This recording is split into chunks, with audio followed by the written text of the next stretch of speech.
বিসমিল্লাহির রহমানির রহিম। আসসালামু আলাইকুম ওয়া রাহমাতুল্লাহ। আমি শাহাদাত খন্দকার।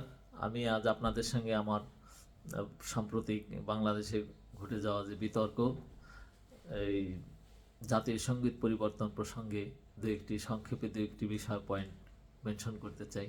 প্রথমত, জাতীয় সঙ্গীত সৃষ্টি হয় প্রথমত ব্রিটেনে, এবং তারা তাদের এই জাতীয় সঙ্গীতের মাধ্যমে তাদের জাতির মঙ্গল, উন্নতি, কল্যাণ, সেই সাথে রাজার কল্যাণ কামনা করে সৃষ্টিকর্তার কাছে, গডের কাছে তারা প্রার্থনা করে। এবং সেটা জাতীয় সঙ্গীত, মূলত ব্রিটেনের এই জাতীয় সঙ্গীত যখন শুরু হয়, সেটা হয় একটা প্রার্থনা সঙ্গীত। জাতির, দেশ, জাতির মঙ্গল কামনা করাই সেই সঙ্গীতের উদ্দেশ্য। এবং পরবর্তীতে বহু দেশেই সেই সঙ্গীত রচিত হয়। এবং আমাদের মহাদেশের স্বাধীনতার সময় ভারতেও স্বাধীনতা সঙ্গীত রচিত হয়, পাকিস্তানেও রচিত হয়। এবং আমাদেরও একটা জাতীয় সঙ্গীত আছে বাংলাদেশে, রবীন্দ্রনাথের বিখ্যাত গান, যা বঙ্গভঙ্গের প্রেক্ষাপটে লেখা, আমার সোনার বাংলা আমি তোমায় ভালোবাসি। তবে এই জাতীয় সঙ্গীত প্রসঙ্গে একটা কথা বলতে হয়, জাতীয় সঙ্গীতে মূলত দুটো বিষয় থাকতে হয়। একটা হলো দেশপ্রেমের, দেশের শৌর্য, বীর্য, গৌরব, ঐতিহ্য, আর সেই সাথে থাকতে হয় সৃষ্টিকর্তার কাছে প্রার্থনা। তো এই প্রার্থনা, তো আপনি যদি ব্রিটেনের জাতীয় সঙ্গীত দেখেন কিংবা ভারতের জাতীয় সঙ্গীত দেখেন, এই দুটোর মধ্যেই এই দুটো বৈশিষ্ট্যই আপনি লক্ষ্য করতে পারবেন, এবং সেটা ভালোভাবেই উপস্থাপন করা হয়েছে। কিন্তু আমরা যেটাকে জাতীয় সঙ্গীত হিসাবে গ্রহণ করা হয় আমাদের বাংলাদেশে, এটার মধ্যে দেশের প্রতি বন্দনা আছে, এবং সঙ্গীত হিসাবে এটা বেশ ভালো একটা উন্নত মানের সঙ্গীত, ভাব, আবেগ, ভালোবাসা সব কিছুই আছে। কিন্তু এর মধ্যে জাতীয় সঙ্গীতের অন্যতম বৈশিষ্ট্য হচ্ছে প্রার্থনা। সেই প্রার্থনার দিক থেকে এখানে সম্পূর্ণরূপে অনুপস্থিত।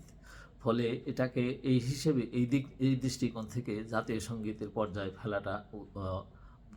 ফেলা যায় না, বা বৈশিষ্ট্যের মধ্যে পড়ে না। সেই হিসেবে তার পরিবর্তন কাম্য। দ্বিতীয় হচ্ছে বঙ্গভঙ্গ প্রসঙ্গে যে লেখা, সেই বঙ্গভঙ্গে সেটা ছিল একটা সমগ্র বাংলাকে নিয়ে লেখা ছিল সেই গানটা। বাংলার ঐক্য, যা বাঙালির ঐক্য, এটাই ছিল মূল থিম। কিন্তু আমরা কিন্তু সেই বঙ্গভঙ্গের মধ্যে নেই।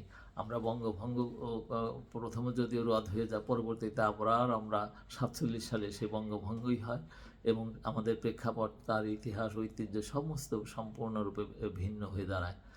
এবং সেই প্রেক্ষিতে আমাদের জাতীয় সঙ্গীত, এমনকি খোদ রবীন্দ্রনাথ নিজেও এই তার দেশ পত্রিকাতে ওনার একটা প্রবন্ধ লেখা আছে, জীবনের শেষ লগ্নে ওনার লেখা। সেই প্রবন্ধে উনি বাঙালির শৌর্য, বীর্য, কল্যাণ, উন্নয়ন, উন্নতি এবং বাঙালির গৌরব গাথা অনেক বিষয় প্রসঙ্গ এনেছেন। এবং শেষ পর্যায়ে উনি এসে বলেছেন, আমি বাঙালির গৌরব, কল্যাণ এসব বর্ণনা করলাম বটে, কিন্তু তার অর্থ এই নয় যে আমি বাংলাকে ভারত থেকে বিচ্ছিন্ন করতে যাচ্ছি। ফলে এই যে আমরা যে ভারত থেকে বিচ্ছিন্ন হয়েছি, এই প্রেক্ষাপট কিন্তু ওই সোনার বাংলার গানের মধ্যে নাই। ফলে আমাদের যে জাতীয় চরিত্র বা জাতীয় যে বৈশিষ্ট্য এবং আমাদের যে আশা আকাঙ্ক্ষা, ধ্যান ধারণা, তার প্রতিফলন এই সঙ্গীতের মধ্যে অনুপস্থিত।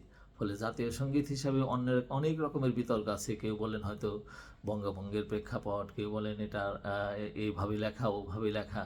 কিন্তু আমার দৃষ্টিতে অন্য সমস্ত দিক বিবেচনা না করলেও এই জাতীয় সঙ্গীত লেখার যে দুটো বৈশিষ্ট্য থাকা দরকার, বিশেষত দুটো, সেই দুটো বৈশিষ্ট্যের মধ্যে বৈশিষ্ট্য এখানে অনুপস্থিত।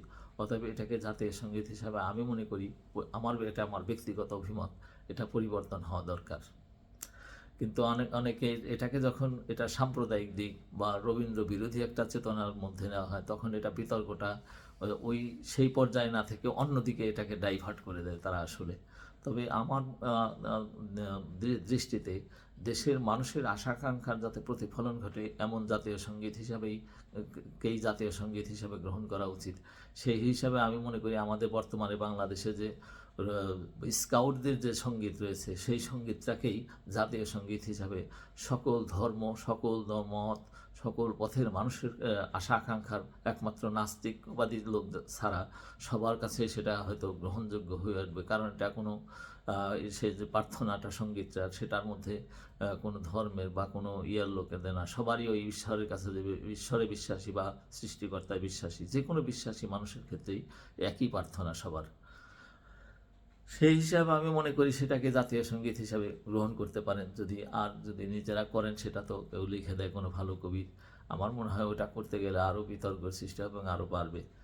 সেকেন্ডে আমি যেটা আর একটা সংক্ষেপে যেটা বলবো, দেশের মানুষের সংখ্যাগরিষ্ঠ মানুষ কি চায় সেটাকে জোর করে কারো উপরে সংখ্যালঘিষ্ঠের মত এবং পথকে চাপিয়ে দেওয়া, এটা প্রাকৃতের বিরুদ্ধে একটা নিয়ম। অতএব এটার নেচারের বিরুদ্ধে যাওয়া ঠিক না।